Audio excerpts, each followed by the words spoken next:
البدع والأهواء، أهل البدع العقائدية وأهل البدع السياسية.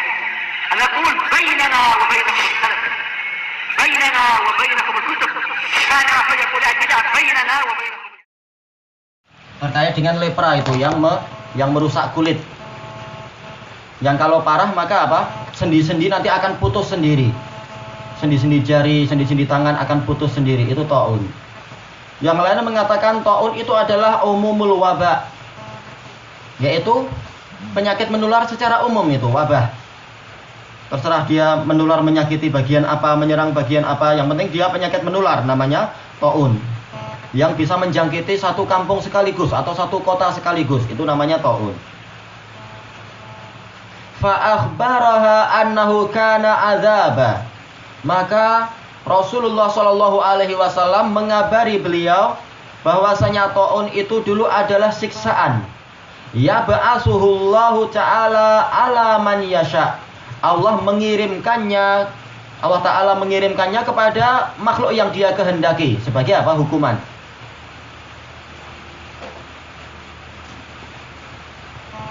Gimana ini? Ini ya. Nah. Latihan kaya sedikit. Bukan punya kita juga. Yang paling cepat apa? Oh. Atau sudah lambat? Oh enggak. Baik. Kemudian faja'alahullahu ta'ala rahmatan lil mu'minin. Maka Allah menjadikan itu sebagai rahmat bagi kaum mukminin. Maksudnya adalah mukminin hadhil ummah, yaitu mukminin dari kalangan umat ini. Falaisa min abdin, maka tidak ada satu hamba pun. Minnya taukidun nafi. Aslinya adalah falaisa abdun, tapi ada min untuk taukidun nafi. Sama sekali tidak ada satu hamba pun yang bagaimana? Yaqa'u fit ta'un, dia masuk ke dalam ta'un. Maksudnya bukan masuk dalam artian dia dari luar masuk, bukan. Maksudnya adalah dia terkena bencana ini, fayamkusu fi baladih, tetapi dia tetap tinggal di negerinya, di kampungnya itu, sabiron, dalam keadaan dia sabar, muhtasiban, dalam keadaan dia mencari pahala Allah, ya'lamu annahu la yusibuhu illa ma kataballahu lah. Dia tahu bahwasanya tidak ada yang bisa menimpa dirinya kecuali apa yang telah Allah tetapkan untuk dirinya. Illa kana lahu mithlu ajri syahid. Kecuali dia akan mendapatkan pahala seperti pahala orang yang mati syahid. Rawahul Bukhari. Dari hadis ini kita mendapatkan bahwasanya sebagian dari bencana-bencana, penyakit-penyakit yang ada di umat ini itu adalah sisa-sisa dari siksaan pada umat-umat terdahulu. Sebagaimana dalam hadis yang lain, Rasulullah SAW ketika ditanya tentang taun, beliau mengatakan, tilka baqaya adzabillah atau baqaya rijzin minas sama. Dia itu adalah sisa-sisa siksaan dari langit. Allah Ta'ala mengirimkan siksaan dari langit, kemudian setelah kaum itu habis disiksa karena kedurhakaan mereka, ternyata apa? Masih ada sisa, dia bertebaran di muka bumi, berjalan di muka bumi, menimpa makhluk yang Allah kehendaki. Kemudian Rasulullah menyebutkan, ketika sampai di umat ini, maka taun tersebut dia berubah menjadi rahmat. Yaitu apa? Untuk mencuci dosa hamba tersebut sampai naik ke derajat orang yang mati syahid. Ini kalau orang itu adalah mukmin.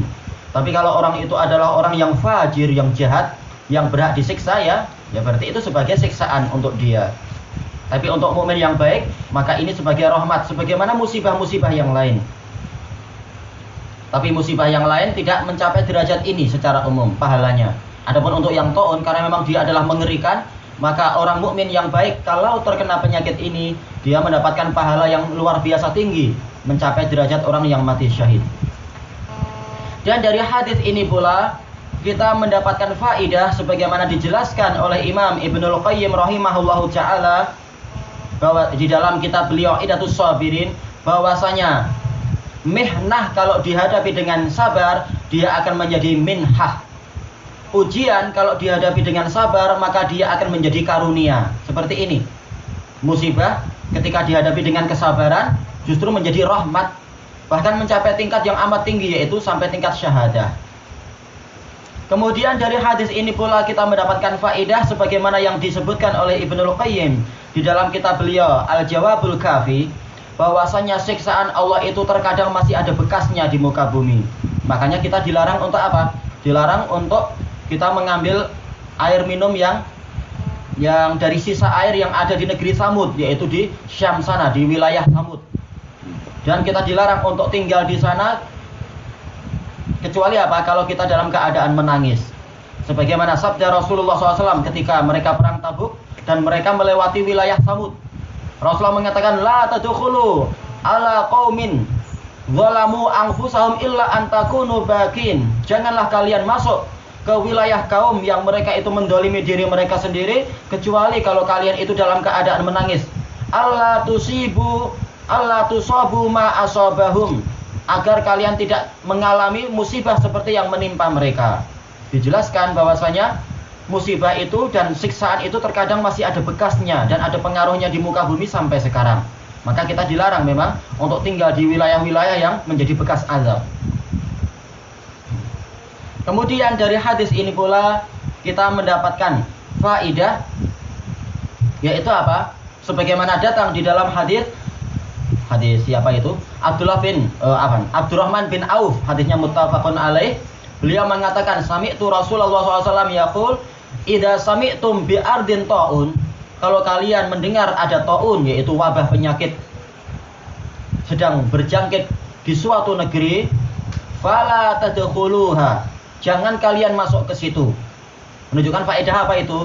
Yaitu akhdhu bil asbab, mengambil sebab untuk apa? Menyelamatkan diri. Tidak boleh dengan alasan tawakal kita sengaja masuk ke tempat tersebut, enggak boleh. Wa idza kana fihi wa anta fihi, tetapi kalau penyakit itu ada di bi'ardin, ada di suatu tempat dan kamu memang ada di dalamnya, fala takhruju wa antum fihi fala takhruju minhu firaran minhu. Jangan kalian malah keluar dari negeri itu dengan niat lari.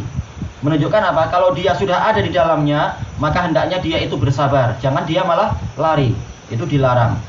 Disebutkan oleh Ibnul Qayyim di dalam kitab Zadul Ma'ad, hikmahnya adalah apa? Ta'un rata-rata dia aktif untuk orang yang sedang aktif badannya di negeri tersebut. Tapi kalau orangnya tenang di rumah, maka penyakit ini tidak akan mencari dia, akan mencari tempat yang lain, mencari orang-orang yang aktif. Makanya kalau orang sengaja lari di tempat yang sudah ada ta'un, maka justru penyakit itu akan menyerang dia. Ini penyakit ta'un tersebut. Makanya memang kita disuruh untuk tenang dan tawakal kepada Allah.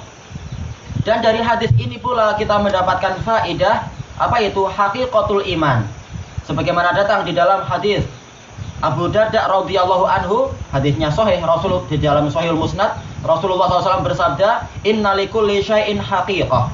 Segala sesuatu itu memiliki hakikat. Wa haqiqatul wala yablughu al-abdu haqiqatal iman, dan hamba itu tidak mencapai hakikat keimanan hatta ya'lama annama asabahu lam yakun liyukhti'ah wa ma akhta'ahu lam yakun liyusibah. Sang hamba tidak bisa mencapai hakikat keimanan sampai dia mengetahui bahwasanya apa yang menimpa dia tidak akan bisa luput dari dia, dan apa yang luput dari dia tidak akan menimpa dirinya. Mencapai apa? Hakikat ketawakalan kepada Allah. Maka disebutkan di sini apa? Kalau hamba itu mencapai ini, dia tahu bahwasanya tidak ada yang bisa menimpa dia kecuali apa yang Allah tetapkan, maka dia sabar dan mencari pahala, maka dia mencapai derajat syahadah. Dan dari hadis ini pula kita mendapatkan faedah, apa itu? Kasratu turuqis syahadah. Jalan syahadat itu banyak. Di antaranya adalah mati fisabilillah. Dan mati fisabilillah sendiri terbagi menjadi dua, yaitu apa? Yaitu betul-betul dia terbunuh fisabilillah, atau dia mati dalam keadaan niatnya adalah fisabilillah, mati sakit dan sebagainya.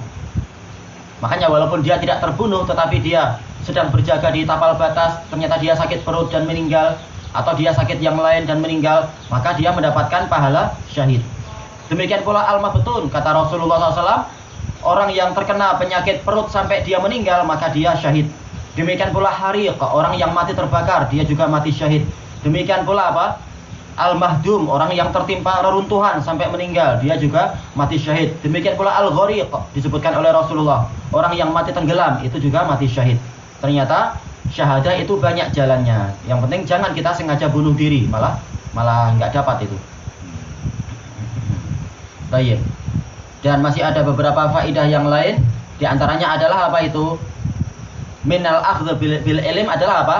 Min tariqati ta'allum as-su'al. Termasuk metode mencari ilmu adalah apa? Bertanya. Disebutkan di dalam syuruhat tentang masalah ini. Ilahuna wallahu ta'ala a'lam. Itu mati syahid tadi tu, Ya.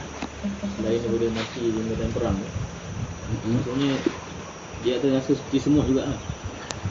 Wallahu a'lam. Para ulama membagi bahwasanya syahadah itu ada 3 macam. Syahid itu ada 3 macam. Syahid dunia akhirat, maksudnya adalah betul-betul dia terbunuh di jalan Allah, atau dia memang mati dalam keadaan fisabilillah, maka dia adalah seperti orang yang mendapatkan yang disebutkan Rasulullah, yang matinya itu seperti apa? Sakitnya hanya seperti digigit semut. Dan juga apa? Dia hukumnya adalah tidak dimandikan, tidak disolati, dan adapun kalau dikafani tetap dikafani. Kemudian yang kedua adalah yang syahidul akhirah, syahid yang akhirat, yaitu pahalanya sama seperti orang yang pertama, tetapi dia masih tetap disolati, dikafani, dimandikan dan sebagainya. Kalau dikafani memang dikafani sih ya. Hanya saja apakah matinya, apakah sakitnya seperti itu, wallahu a'lam. Karena kita perlu dalil masalah itu, masalah sakitnya seperti itu ataukah sakitnya seperti yang lain tetapi pahalanya seperti pahala itu, wallahu a'lam. Kalau pahalanya memang, kalau masalah kadar sakitnya wallahu a'lam ini perlu tansis yang jelas. Yang ketiga adalah syahidud dunia, yaitu yang zuhirnya dia mati fisabilillah tapi ternyata niatnya untuk mencari dunia. Ini dia nggak dapat pahala apa-apa. Na'udzubillah. Yang tetap mendapat rezeki tu yang mati di medan perang lah. Iya, yaitu orang yang apa itu? Murabit fisabilillah. Walaupun matinya adalah apa? Mati sakit. Tapi karena dia sedang berjaga di tapal batas maka dia mati syahid. Maksudnya dia masih hidup. Iya, dia hidup di alam kuburnya. Sebagaimana dalam hadis itu, wa ujriya rizquhu. Rizkinya terus dialirkan kepada dia di alam kubur itu. Dia hidup. Wallahu a'lam.